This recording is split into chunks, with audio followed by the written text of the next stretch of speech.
Asistimos gozosos ao parto dun novo libro, utensilios de cociña e algúns xantares caleidoscópicos. Poemario co que Carlos Carracedo Porto gañou a 36ª edición do Premio Nacional de Poesía Xosé María Pérez Parallé.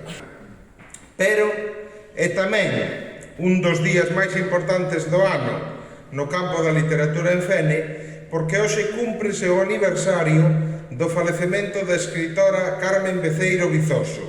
Faleceu, tal día como hoxe, na Coruña, do ano de 1903. Abano, bótame aire, o aire da miña terra. Inda da cova sairei, se me botas aire dela. Eu chegarei onde naire, eu erguerei o meu povo.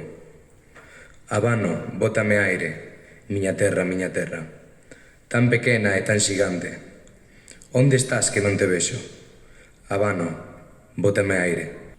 Son galega, e fachendosa estou de ter nacido nesta patria, donde unidos ao valor van a fidalguía e o talento. Os seus labregos comen o pan negro amasado coa fel que brota do seu corazón, ao inocuo desprezo con que injustamente son mirados por aqueles que debían atender ao seu engrandecemento. Tan só lembran a Galicia para arrebatarlle o que o seu fermoso chan produce,